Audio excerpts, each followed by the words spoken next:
Yes, people, welcome back to the sunshine, as Oasis used to say.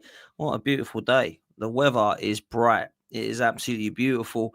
And do you know what? I've only just about cooled down. I went to the gym, come back about an hour ago, and I just can't cool down. Can't cool down. Look at me, leaking. Look, it's been a nice day. I didn't want to go to the gym, if I'm honest, because I was like, it's so hot out there that I don't really want to have to. But I went. It had to be done. Big up to everyone that's here. There's over 200 of you waiting. Big up to Curtis for the raid. Make sure you go check that one out. Me and him have just been chatting all things Arsenal. There's a lot to talk about today, which is really good because most of it is transfers. And David Ornstein has suggested that Arsenal are going to have a huge summer. Now, look, we have heard before that we've got war chests and it's going to be a big one, an important one. And every year it seems we're linked with everybody. But it does sound like with Andrea Berta coming in, there's a lot of stuff that's now changing at the Arsenal for the better. And it has to be positive signs when we're being linked with players in the positions we need this early. There's definitely 100% players going to come in the door. I've always got my concerns about where they're going to come in, how they're going to come in, what positions they're going to be. So we're going to discuss some of the rumours that I've been doing the rounds over the last 48 hours or so, talking about positions that Arsenal are looking at key signings, some of the individuals we link with, and who you are excited about. Big up to everyone that's in the chat. Please do me a favour, hit the like button. Make sure you hit subscribe. We hit 40k overnight. Thank you so much, man. I really appreciate it. A lot of people have shown their love. A lot of people have said big up. I want to thank all of the mods in here for doing their job, getting people liked and subscribed. Please make sure you continue to do that. And please keep it respectful in the chat. Otherwise, those guys will kick you out. So make sure that you are clicking like and subscribe. It's free. And let's head towards the next target, which, believe it or not, is 50k. Wow. I cannot believe that we're talking about 50k, but we are. And that's where we're at. Big up to Soph, big up to Ryan, big up to It's Everest, big up to all these guys in the chat. Shane, big up to you. And big up to Views as well. Big up to all you mods. Really appreciate it. Thank you so much for the respect and love and support for 40k. And stick with us, because if you want to be part of the 12-man community, the next one is 50. So let's get there quickly, people. We're going to talk about a few players, some which will probably excite you, some which you will understand that we want positionally, but perhaps might not know 100% about. And we're going to touch a little bit on the build-up to the Newcastle game. I'm not going to touch too much on that. And I'm not going to look back too much on the job that we did at Anfield, because I kind of feel like the season is done. A lot of people are appreciating that the season is done. So yeah, that's where we're at today. That's what the show's going to be like. It's going to redirect you over to the football terrace for 3:30, which is where me and LB will be. So please make sure LB will be, that rhymes.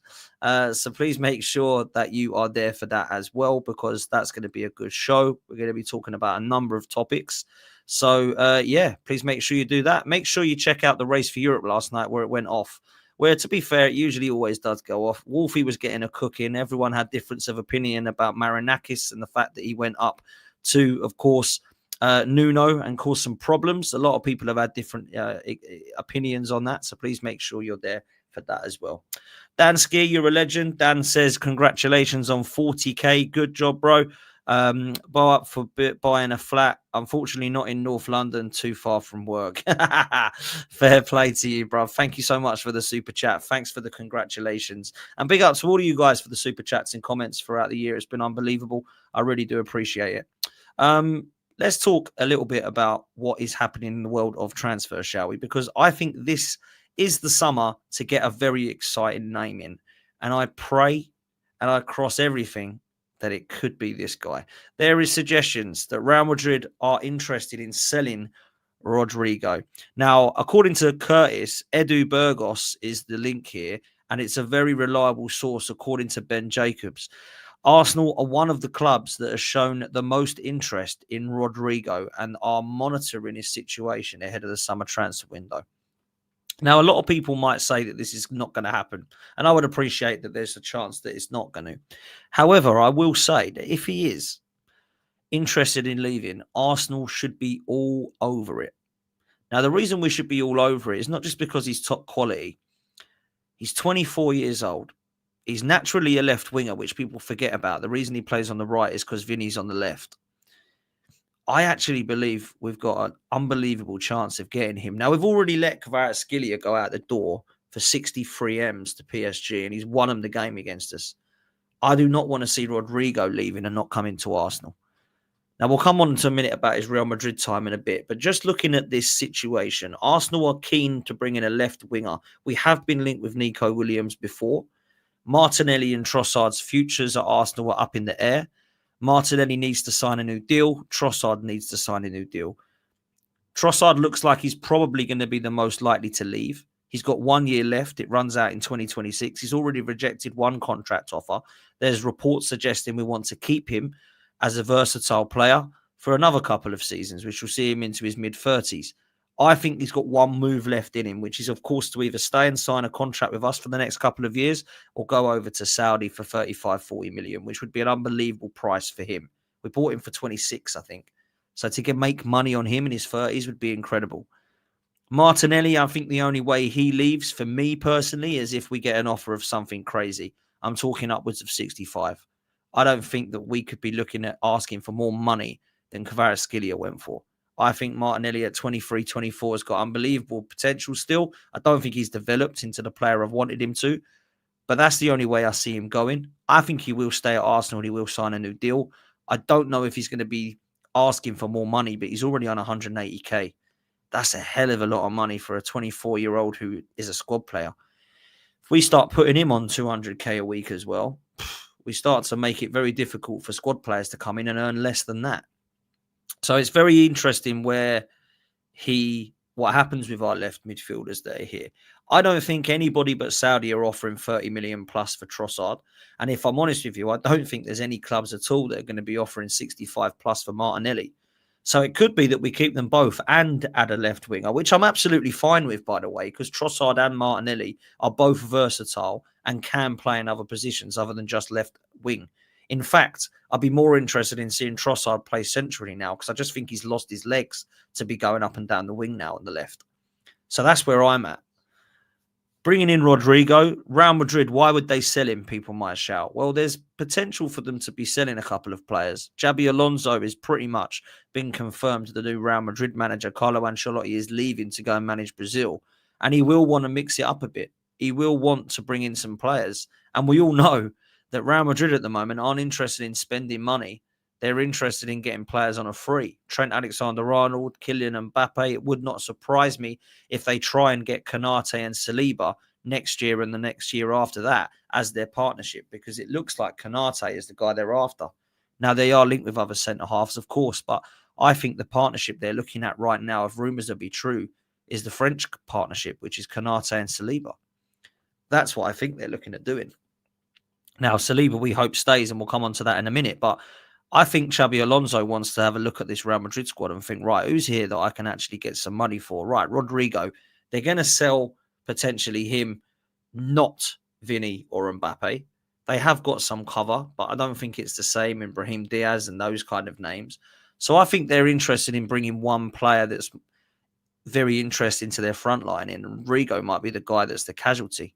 I really hope that is the case and that Arsenal were involved. Now, the reason that people might be a little bit questionable over this is, one, would he actually leave? Would he want to come to Arsenal? And the latter does make me question it. Now, I'm not saying that Arsenal aren't attractive to him, but if we are one of the clubs that's shown the most interest in Rodrygo, who are the others? Now, I can imagine that Barcelona, Bayern Munich, Liverpool, probably Juventus and Italian teams are all going to be after Rodrygo. We have to sell him the dream. We have to sell him that dream. Because for me, I would say that Rodrygo and Saka, either side of a forward that we need to bring in, would be electric. I'd be really interested to see what that front three can do. And there's a lot of people talking about Arsenal's front line and how they're disappointed with it in the last few seasons. I think that's fair. I think it's justifiable to be disappointed with Arsenal not bringing in attacking players and not bringing in the attacking players that show that quality to take us to the next level. Now, I'd argue to say that even in the time that Arsene Wenger was here in his latter years, where he was bantered for not winning the Premier League and other trophies other than the FA Cup, he was still able to go up to Barcelona and say, we'll have Alexis Sanchez, please. He was still able to say to Real Madrid, if you want Gareth Bale, go and sign him from Spurs, but we want Mesut Ozil to give you the money to afford him. he was still able to go up to Dortmund and say, we have got Lacazette, but we also want Aubameyang now. Arteta now has to do that. Because if we're talking about going to Dortmund, Barcelona and Real Madrid, it's actually harder to do that than go up to Real Sociedad, Sporting Lisbon, West Ham and Villa. Let's be real. Respect to all them clubs, but they ain't in the same bracket when it comes to Real Madrid and Barcelona. We're nicking their players.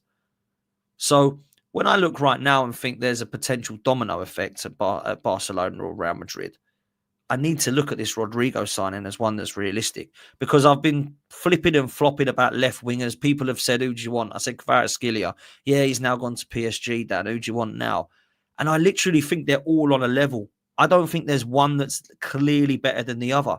Is Semenyo better than Lookman? Is Lookman better than Williams? Is Williams better than Jamie Gittins? Is Jamie Gittins better than Mitoma? Is Mitoma better than Mbeumo? Is Mbeumo better than Cunha? Is Cunha better than Eze?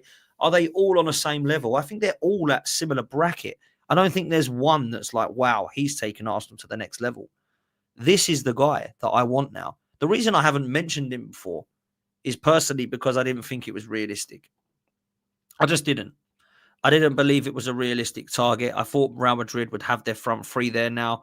There's rumours suggesting that he refused to come off the bench, apparently.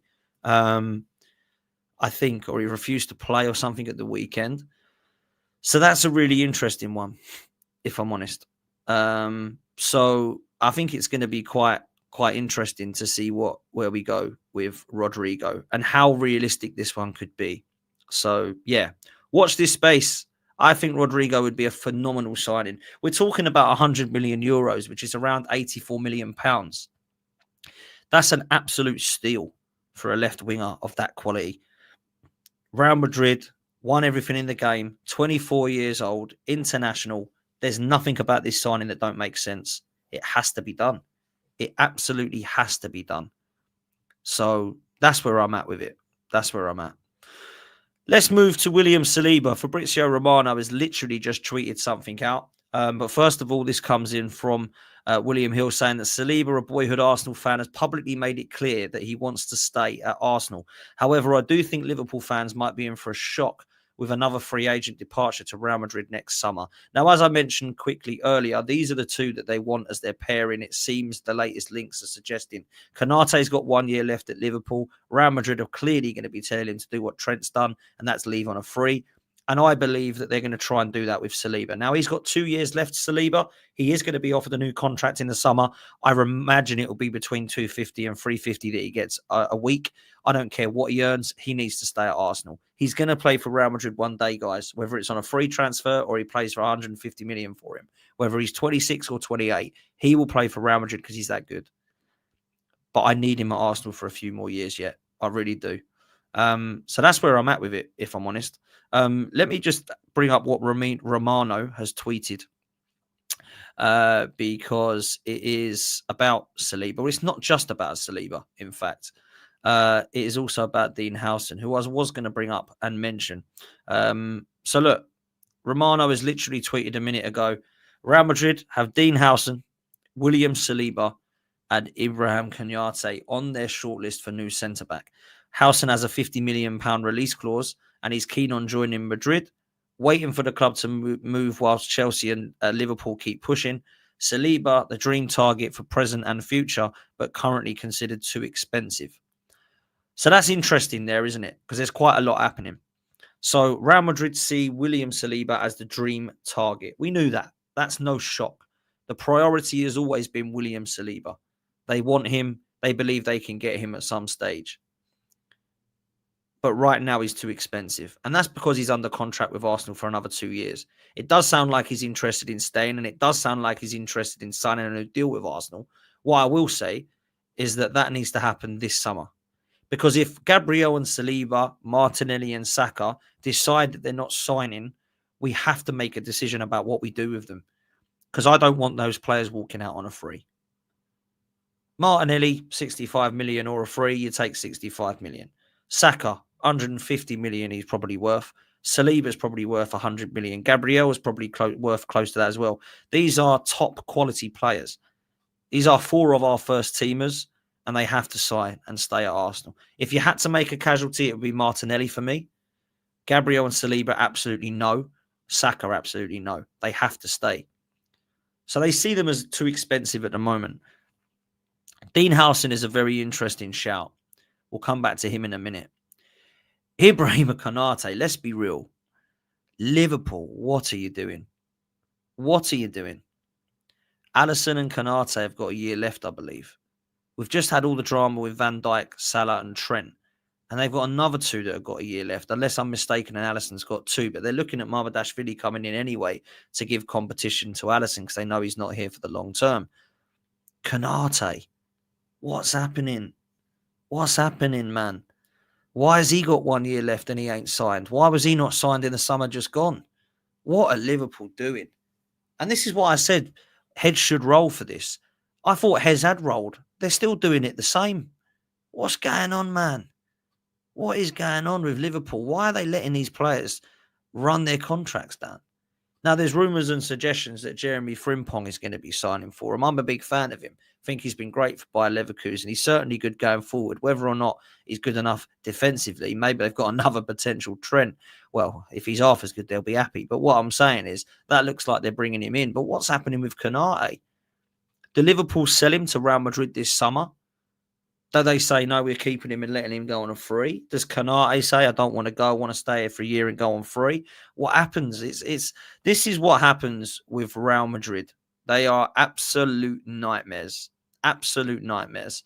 They are the biggest team in the world and they believe they can be bully boys and they can basically say, do as we say, come on a free. And it's a different knock. Once you're interested in going to Real Madrid or once they're interested in you, it's very difficult to say no, which is why I appreciate Jude Bellingham's position and Trent Alexander's position. I look at the situation years ago with Michael Owen and Steve McManaman going there, David Beckham going there. You can totally appreciate and understand why they all went. Totally get it, man. As Charlie says, big up to you, Charlie. Kings of the free transfer. Why is he not on mod, by the way? I have to sort that out. They're kings of the free transfer. They are. They're absolutely kings of the free transfers. And I understand why they're doing it. If you don't have to pay and they're happy to come, why would you spend any money? And the thing is, they're going in at good ages as well. They're not going up to 35-year-olds and say, give it 2 years and come to us. They're going up to 25-year-olds that are in their prime that come to at 26, 27 and they get the best years out of them. Konyate's young, Saliba's young, Trent's still got the rest of his career. I think he's only 26, ain't he? Like, let's be real. They've got players at their absolute best. I hate Real Madrid, man. I've always been more of a Barca fan, if I'm honest. I don't particularly love how they run their football club either, but I've always been more of a Barca than a Real Madrid fan. That's just the way I am, if I'm honest. Maybe it's Messi that's done that, to be honest, over the years. But yeah, Real Madrid, not a fan of it. Let's quickly talk on Dean Howson. A lot of people call him Huijsen. I just think of Huijsen Duck, so I ain't going to call him that. I'm going to call him Dean Howson, which I think is what his name is. Look, he's a good player. Looks to me like he could be a very promising centre-half. Bournemouth are very interested in trying to keep him, but they're also aware that he's wanted. It's a £50 million release clause, says Fabrizio Romano. He's keen on joining Real Madrid. Now, Real Madrid, I think, is the dream for him. I know we've just been talking about who Real Madrid want. I don't think it would be a shock if he went to Real Madrid. He's a Spanish international already. He's been brilliant for Bournemouth. Bournemouth have accepted they can't keep him. The 50 million release clause can be paid in 3 installments, which is where Arsenal come in. Now, Arsenal are massively keen on him, and it does look like 3 installments is something Arsenal like to do with the Declan Rice deal, with the other installment deals we've done in the past, Pepe's, etc. But Chelsea and Liverpool, Newcastle as well, are also pushing, apparently. Now, Real Madrid have got to be favourites just because they're Real Madrid and because he's Spanish. So it wouldn't surprise me if he went there. I think if he had his heart set on footballing reasons, I think he'd been off everybody but Newcastle because he's guaranteed to play at Newcastle alongside Sven Botman. I think he'd be a really good signing for them. I think he'd be a definite starter, and I think he'd move alongside Botman as being a really good partnership. But I think if his heart is in it, he'll go and choose Real Madrid. Now, he's not guaranteed first-team football at Real Madrid. They've got Asensio and Militao, and they've got Rodrygo still. So he wouldn't be first team. He wouldn't be first team at Liverpool because Van Dijk and Konate are there. He wouldn't be first team at Arsenal because Gabriel and Saliba are there. He would be first team at Newcastle because, let's be real, They've only really got Botman and Shah, and I like both of them, but Shah definitely needs upgrading on. I think he'd be a good squad player. I think he's underrated. Botman, I think, is quality if he could stay fit. So I think that would be a brilliant signing for Newcastle. And then there's Chelsea, which again I think would be a brilliant signing for Chelsea. They've got Colwell and Fofana, who's only their real centre halves that, let's be real, none of them are outstanding, are they? Let's be real. And then Tosin, who isn't outstanding either. So Chelsea need Huijsen as much as Newcastle do. But I just think where Newcastle are at, they're in a much better position next season for an exciting future than Chelsea, who are a little bit questionable at the moment with where they're going. Look, if they get the right signings, Chelsea could be up there as well next season. There's no doubt about it. But they have to get the right signings in. I do think there's an opportunity for Huijsen to have a very good career. I haven't seen much of him. He scored against us, played well against us. I looked at him quite closely just because there was loose rumours that we were linked with him. And I was very impressed with his stature. I was very impressed with his ability on the ball. I was very impressed with his threat from set pieces.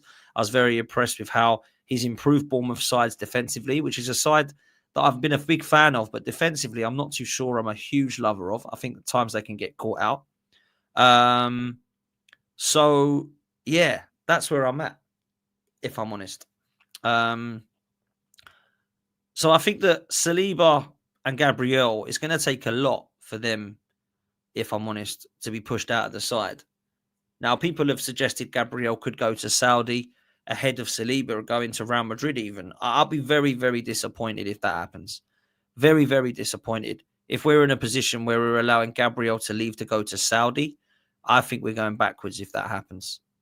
I really do. I think that is just a madness, to be honest, to allow that to be the case. I don't think that's what we want to be seeing at all.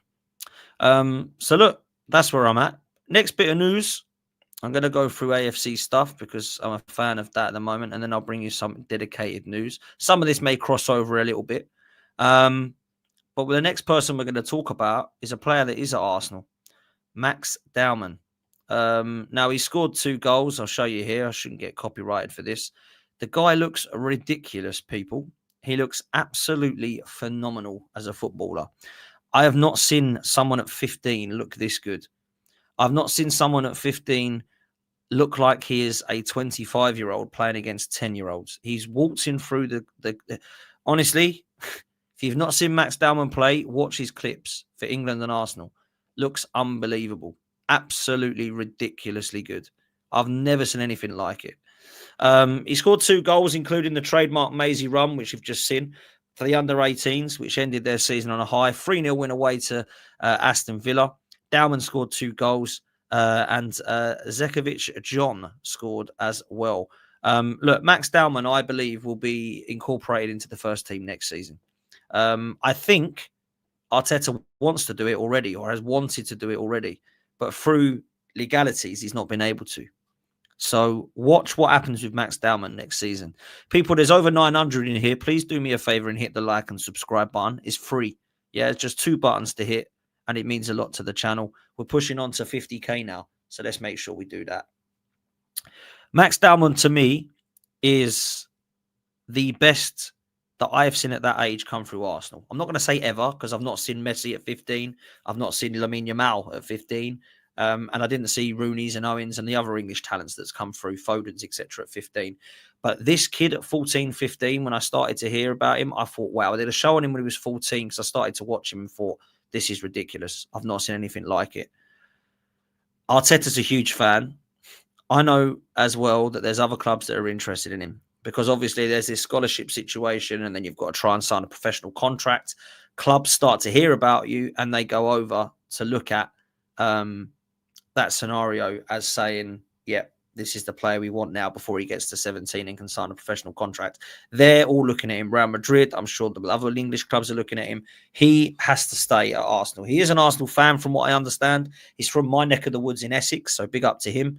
And I hope he stays at Arsenal. I hope he signs a new contract. I think he'll be part of the squad next season. And I think that as far as a creative midfielder goes, I wouldn't be surprised if we didn't bring in one, because I actually believe Ødegaard will stay in that position, and Ethan Nwaneri and Max Dowman will cover for him. And it might even be that Ethan covers for Saka and Dowman covers for Ødegaard. I can't stress to you how highly rated these two lads are. They are phenomenal talents. And I understand Ethan's got problems at the moment and he isn't playing 100% of the time he would like. I don't know if that's injuries. I heard it was a discipline thing. Now I'm hearing that's rubbish and it's rumours that are not true. So I do believe that Ethan will be part of the plans next season alongside Max Dowman. And I expect to see big things from both of them. I really do. I'm a big, big lover of both of these lads. So, yeah, I hope they go on to be the next Saka and Jack Wilshere. I really do. And to be fair, who am I kidding? I hope they go through to be the next Rooney and Foden. There we go. The next bit of news is that Arsenal are working to try and sign André Santos. PSG are waiting behind the scenes. It's unknown whether Chelsea would be willing to sell the player. I don't see this happening, people. This is another holding midfielder that I think potentially could be very, very good. Now, I'm not saying that we don't need another holding midfielder because if Partey and Jorginho go, we're going to need Zubimendi and one more. And this would make total sense. However, this is not going to happen. This is just not going to happen. He's going to go at Chelsea. He's going to be a squad player there. He ain't going to be anything more than a Chelsea squad player next season. I'll be very surprised, very, very surprised if this was the case. I really would. I really would be surprised. So I don't see this one happening, if I'm honest. I really don't. I do feel like there's potential for him to be very good. But I just don't see that one happening and going to Arsenal. So when I saw this today, I just thought, yeah, scroll on. I don't know what Alexis Bernard is like as a reliable source. It's clearly someone we're looking at, and I believe we'll probably speak to Chelsea and say, what's your situation with Santos? Because they have got Lavia, they have got Caicedo, they've got another couple of midfielders coming back from loan. Andre Santos does look quality on clips I've seen, but I don't know what he's like. And he's been on loan this season, so I don't know what he's like. If Chelsea were to sell him, I imagine they'd rather him go to PSG than Arsenal. That's what I will say. So I don't expect him to be an Arsenal player. Let's just say that. Look, there's just over 1,000 people in here, guys. We've only got over 200 likes. Let's get that up to 500. That's only 50% of you hitting the like button, yeah? That's all I ask. So let's do it. Like and subscribe. 2 buttons that are free. Come on, people. Help me out. We've mentioned Dean Howson. Obviously, Real Madrid are keen. Decision on the player's future is expected soon. There's reports suggesting breaking now. Apparently, it looks as if Real Madrid are interested. That's what it looks like. So I imagine that is where he's going to go. But we have kind of mentioned and spoke on that one. This is what people have done and continue to do, which is Gyökeres, Williams and Zubimendi. I don't think Nico Williams is 100% the Arsenal number 1 target. I hope Gyökeres is. More on him in a bit. Zubimendi looks like he's a done deal. I think that these sort of things are going to be playing around quite some time now. This is the Arsenal 11. No, this is the Arsenal 11. This is the Arsenal 11. Rah, rah, rah. I'm trying to find the John Cross tweet. Someone says John Cross has just tweeted about Gyökeres. I couldn't find it. I've just tried to look. John Cross. Here he is. What's he said then about Gyökeres? No, I can't see it. There's nothing coming up for me on here. He's definitely not just tweeted. If he tweeted, it was a while ago. That's for sure. There was something that I saw on John Cross and Gyökeres, but it wasn't just tweeted now. It was the other day. So I'm not sure where you're seeing that one, my bro. Yeah, not sure. We've done the Fabrizio Romano bomber, which is obviously about Saliba. So we've done that one. So let's continue. Okay, Arsenal launched their new home kit. That's going to be obviously the Newcastle game on Sunday. I actually like it, to be fair. I've got to say, it's really nice. I love the collar and I love the actual artwork within the kind of the A of the badge within the shirt. If you could zoom in closely, you can see it. Yeah, I'm a fan of it. I like it. I normally get a home kit. People say, oh, stop getting merch. That is not going to stop anything, people. Oh, Dan Potts isn't buying merch. So, yeah, we ain't going to sell the club. Come on, let's be real. It's not going to happen. But this is very exciting news. Viktor Gyökeres. Very, very exciting news, if I'm honest. And if I'm honest, the Fabrizio Romano one, guys, we've done that in the chat. We're ahead of the game here. So if you're just joining and you want to let us know about the Romano one, we've just done it. Literally just tweeted that. So we're good. John Cross one, I haven't seen it yet, but it's about Gyökeres, which we're going to talk about now.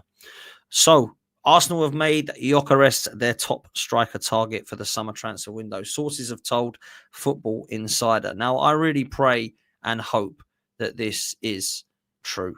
I will be absolutely devastated if we do not get Viktor Gyökeres in now. After being linked with him all this time, I'll be really, really annoyed, to be fair.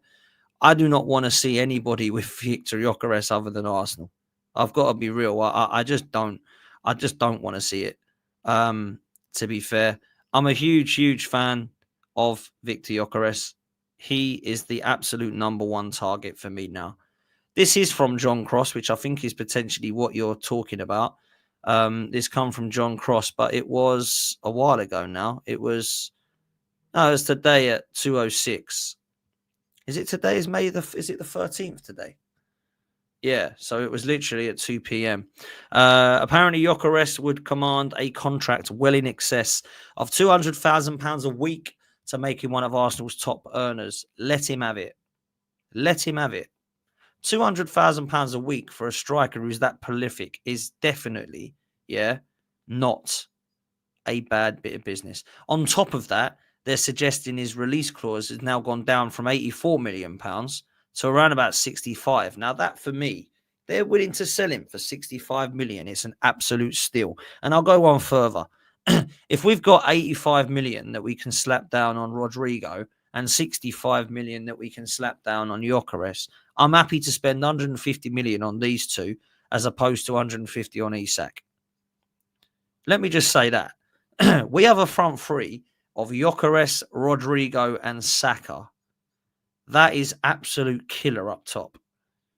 Odegaard would play better because he's in behind and he's threading through to some absolute ballers. Gyökeres would actually get us over 10 goals, which is something we still can't seem to do this season.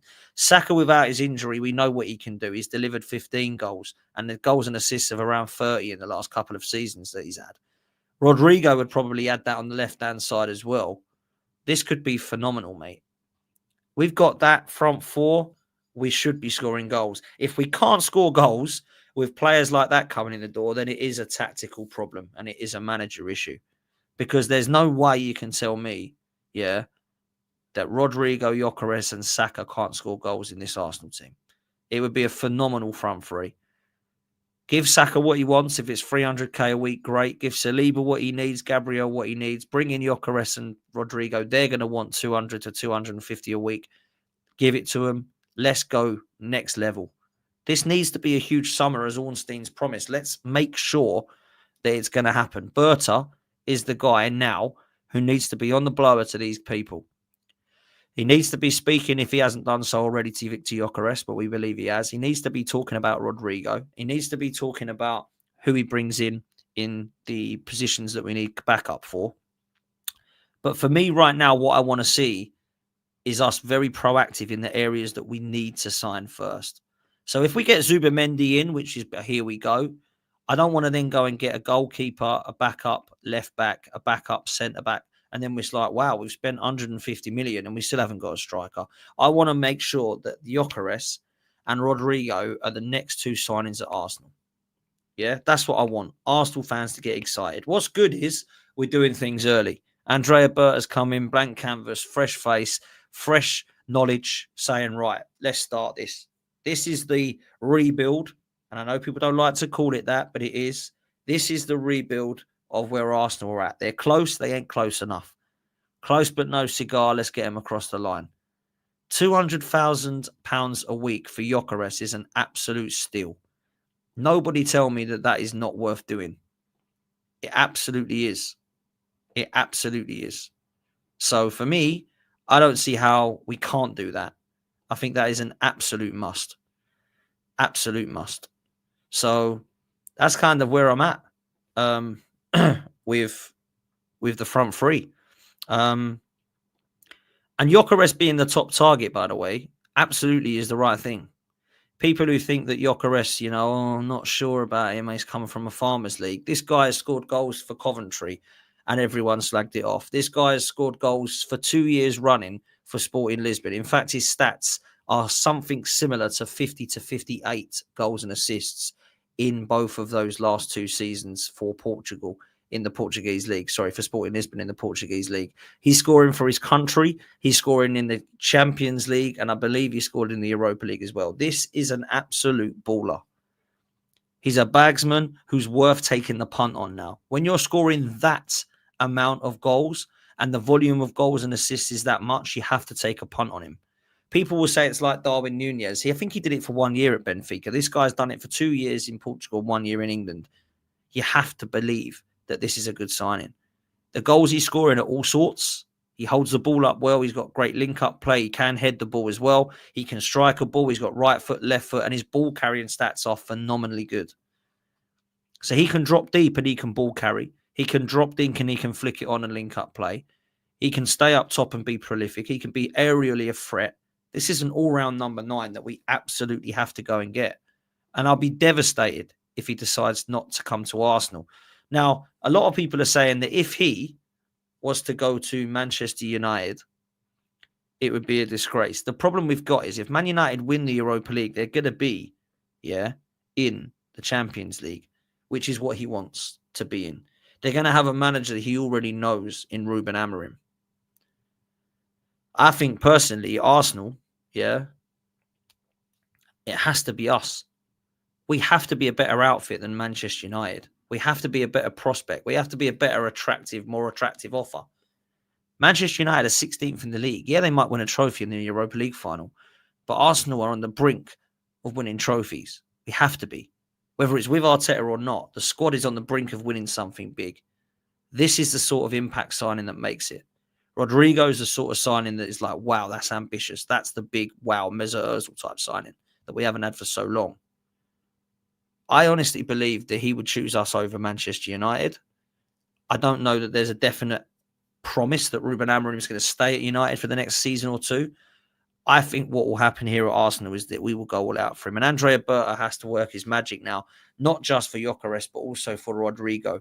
That has to be the case. And Rodrygo can cover for Saka as well.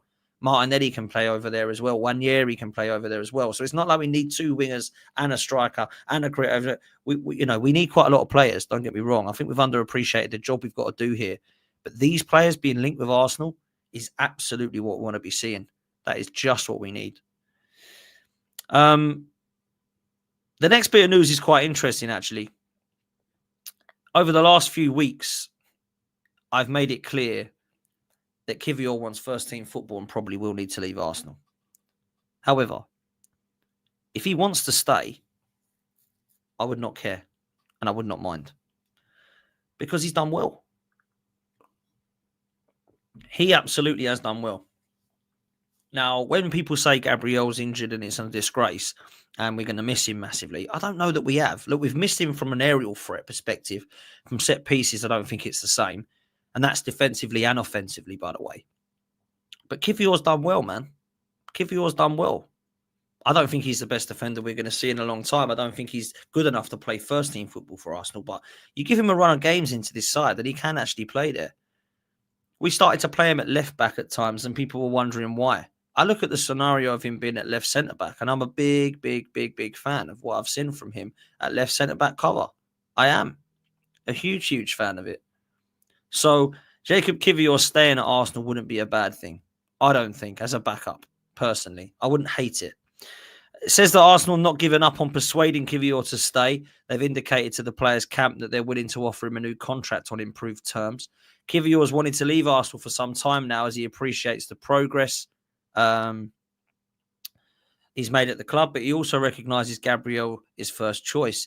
It's understood that Kiwior's run in the first team has only heightened his determination to seek regular football elsewhere next season. So I'll be happy for him to stay. If he wants to go, fair play. But let me tell you this. People saying we don't want to see defenders at Arsenal, well, you're going to have to. Because if we lose Kiwior, Tomiyasu's still injured, Tierney's gone, Zinchenko's going, we are going to have to bring in 2 centre-halves. Because we've got Ben White and Timber at right back. We've got Lewis-Skelly and Calafiori at left back. And we've got Gabriel and Saliba at centre back. But there is zero cover at centre back whatsoever unless you use your cover for left and right back as your cover for centre half, which leaves you incredibly short. Let me give you an example. Gabriel and Saliba are playing. Saliba's just got sent off. Gabriel's done a hamstring. Timber and Calafiori have to now play centre back, leaving just Ben White and Lewis-Skelly there. Somebody else gets an injury, we're then absolutely screwed. That's how quickly and easy it can change. We need 2 right backs, 2 left backs, 2 right centre backs, and 2 left centre backs, just like Liverpool have got. And they have, by the way, because they've got Trent Alexander-Arnold and Colin Bradley at right back. Their left backs are Tsimikas and Robertson. Their left-sided centre backs are Konaté and Joe Gomez, and their right-sided centre backs are Quansah and Van Dijk. So people that say Liverpool have not got a better squad than us are wrong, because they've already got 8 defenders, and we have got more than that, but they don't all play in the right positions, because we've got Tomiyasu, who, let's be real, isn't going to be seen much at the moment. But other than that, the others are leaving. So Tomiyasu, if he's fit, can be versatile because he can come in and play across that back line. But he is not to be relied upon. And he's apparently out till December 2026, from what I'm hearing. Sorry, January 2026, I should say. Yeah. So right now, I need to be seeing some defenders coming in if they're leaving. If we keep Kiwior and we bought Dean Huijsen, that would be fine. That would be fine.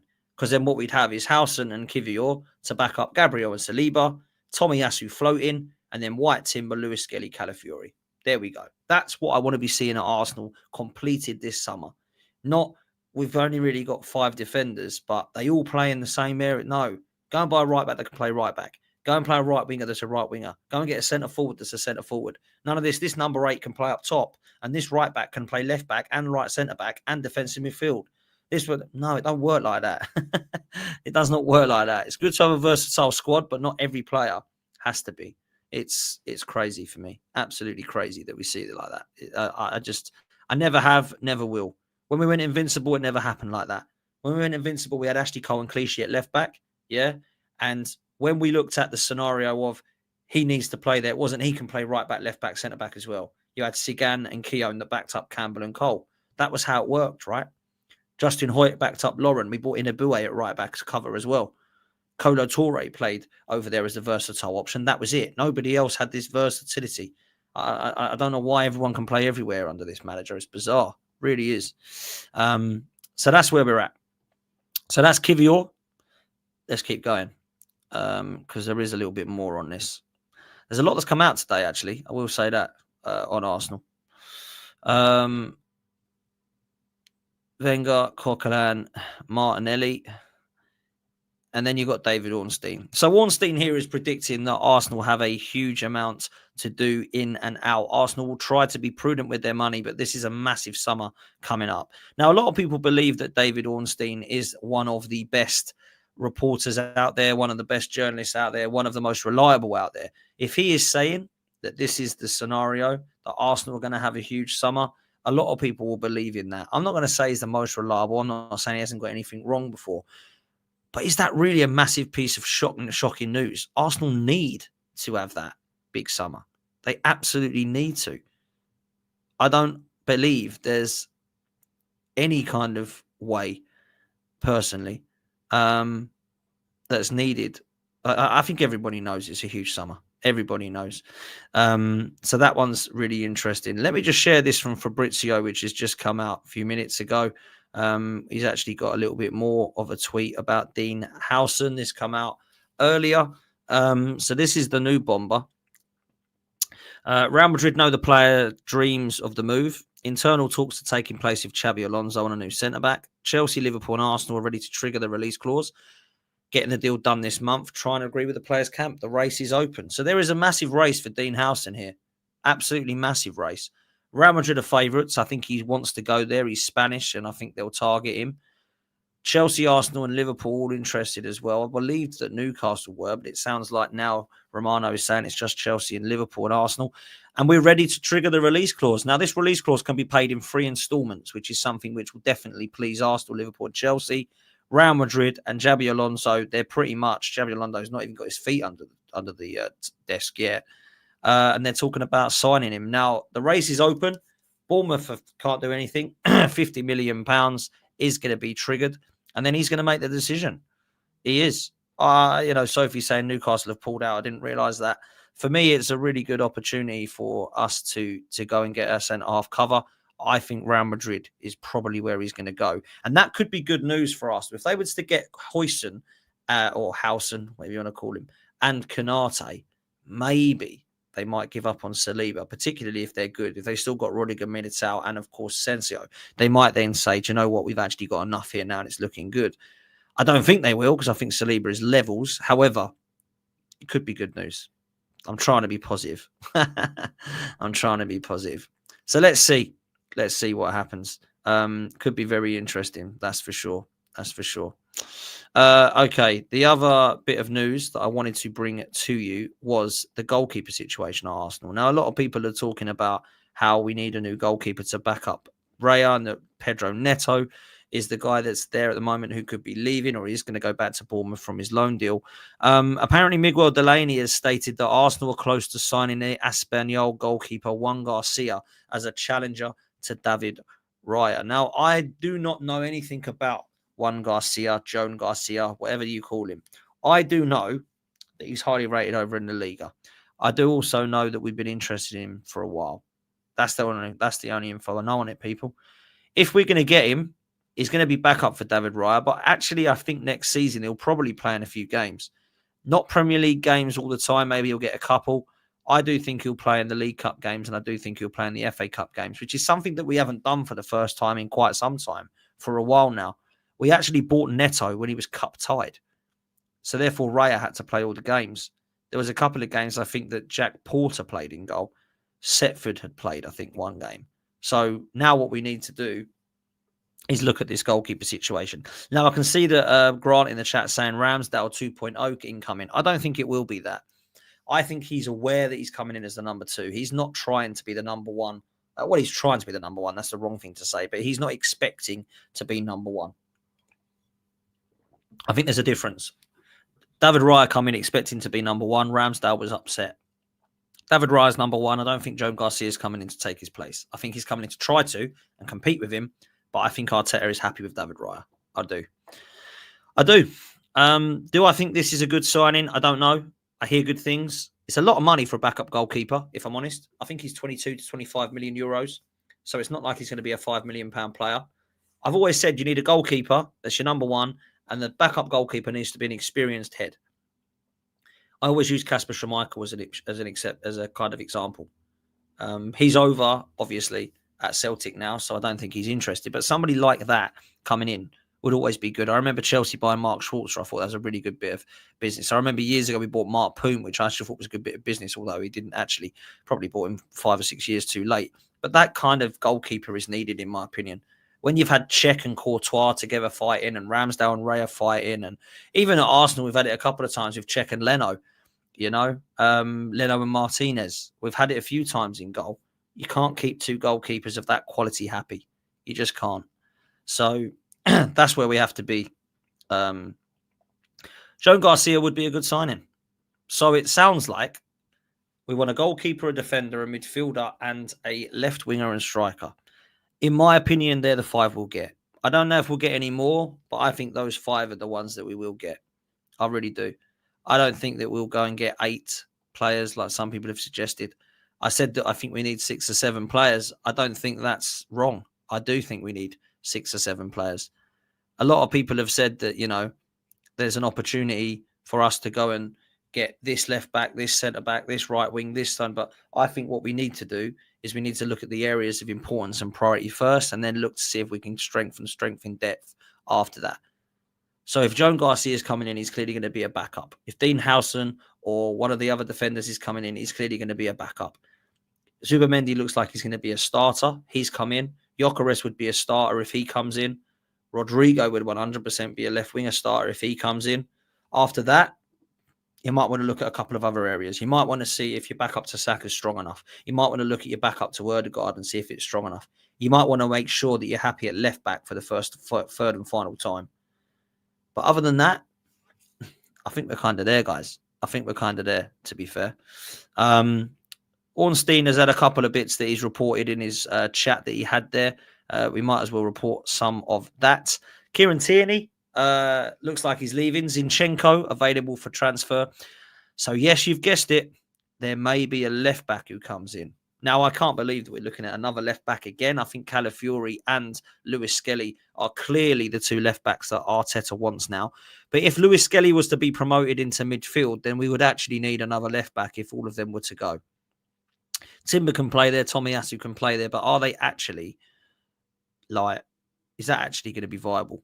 Calafiori, I don't think is a left back, if I'm honest. I just don't. I don't think he is. I worry about him. I think he's shown more attacking qualities than defensive qualities. He's very comfortable on the ball. He drives forward. His positioning is awful. His spatial awareness is poor. His tackling is okay, but let's be real. Defensively, that's about all he's got. I've never seen him play at centre-back for Arsenal, so I don't see why people think that he's going to be a centre-back for us. We've got Gabriel and Saliba. What, are you going to kick one of them out for Calafiori? We might be able to back up Gabriel, but come on, man. I do not really get it. I really do not get it. I think Calafiori looks like he could be like a left 8 because he doesn't look like he can defend. So I don't know what happens with Calafiori, but a left back would be embarrassing to have to go and get again. Nun Tavares is leaving. Kiwior potentially leaving, as we mentioned. Tierney leaving. Zinchenko potentially leaving. So we're going to need somebody on the left-hand side to cover for Lewis-Skelly, unless he believes that Calafiori is the guy and Lewis-Skelly is a potential left 8 midfielder. But left backs, I mean, Ural Harto's been mentioned, but that could be quite a good sign. He's more of a centre-back / left back, but let's see. It's going to be a lot of money as well. David Ornstein says that Arsenal want to renew Thomas Partey's contract. He wants to stay, but will they reach an agreement is the question. They are already looking at possible alternatives for him, but let's see what happens. Now, I would keep him. I want him to stay. I absolutely believe that Thomas Partey should stay at Arsenal. I don't think anybody disagrees that Thomas Partey's not been our best midfielder this season. I know the back end of the season, Declan Rice has started to impress in the Champions League games, but throughout the consistency of this season, Thomas Partey's been best. I know that people don't like it when he plays at right back, neither do I. But he is the best 6 that we've got at the club. He's clearly the best midfielder this season. I think we look so much better when he's there.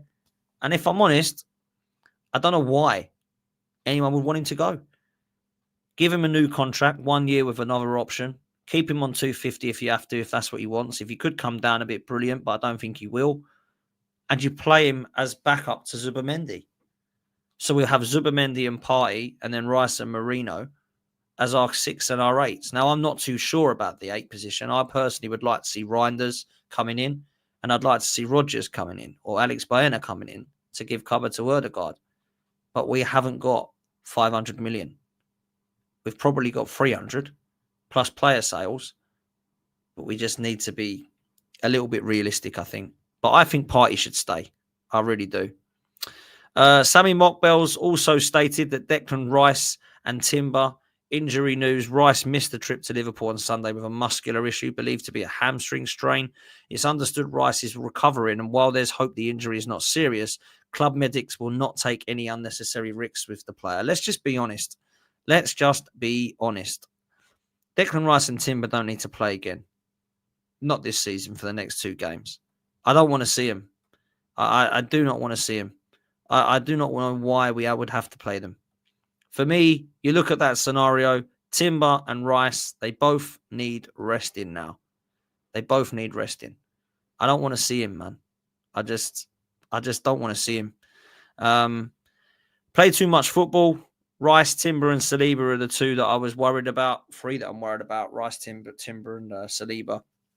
Injury-wise, to have this amount of hamstring injuries, they're playing too much, yes, but our training and intensity needs to be looked at because there's no way you should have this many hamstring injuries. There's something we've done. There's something gone wrong there. That's the way I see it. I will say this, though. Against Newcastle, I do think we're going to lose. It's not because I think we're rubbish. It's because I think that they've got a better team than us right now in terms of the lack of injuries that they've got comparison to us. We don't have a centre forward at all. We literally don't have any. People say to me, oh, we're playing up front. I think it'll have to be Martinelli. I think the team will probably be Raya in goal. Ben White will play right back, which I think is good. Left back, I think it will be a mix-up between Lewis-Skelly or Calafiori, which I'll come back to in a minute. I think it will be Saliba and Kiwior. And in midfield, he's got an option of Zinchenko or Lewis-Skelly and Calafiori at left back. Partey will play 6. Ødegaard will play in the 10. And then I think it will be Saka and Sterling either side of Martinelli. Now, Ethan could get a shout, and you could play Ethan in the 10 and Ødegaard in the 8. You could play Ethan in midfield. You could play Ethan on one wing and Saka on the other.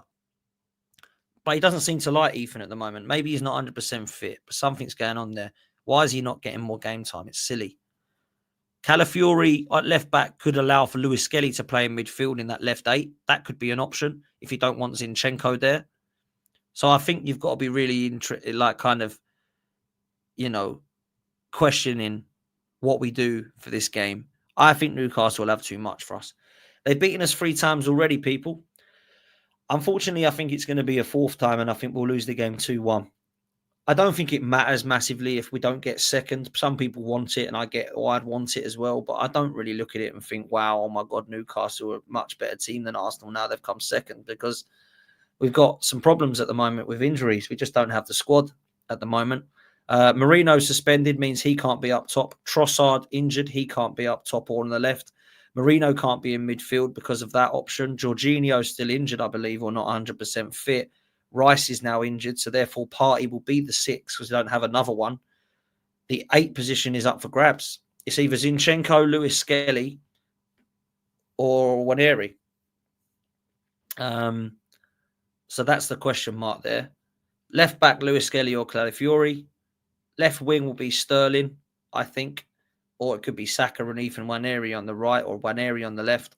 That could be interesting. So we'll have to see, won't we? We'll have to see. But look, we're going to close it there, guys. We're going to wrap it up. It's going to send you over to the Football Terrace, so please make sure that you go show them some love. I'm on there in 15 minutes with LB and Terry. We're going to be talking about a few topics in relation to Arsenal, Chelsea, Liverpool, United, Spurs, etc. So that will be a good show. It's always a good trio with us 3. So please come and show us some love. Make sure you hit the like and subscribe button, people. Thanks for the super chats. Thanks for the comments and the interactions. I really appreciate that. And thank you all so much for 40k. I really do appreciate that. Unbelievable milestone. Make sure we get the likes up, people. We've got over 1,000 in here still, and we've not even hit 400, let alone 500. That means we haven't even hit 50%. Wow. Come on. Hit like and subscribe. It's 2 buttons that are free. It does a lot for the channel. It really helps me. If you enjoy chatting away to me and if you enjoy listening to me, then please make sure that you hit like and subscribe. That would be amazing. And look, it's going to send you over to the terrace now. So I'll say see you later. Up the Arsenal, and let's hope that Berta can do some magic. See you later, people. Potty, how are we? Very well, thank you, Ferg. All good. Looking forward to this with everyone on tonight, so this should be a good show.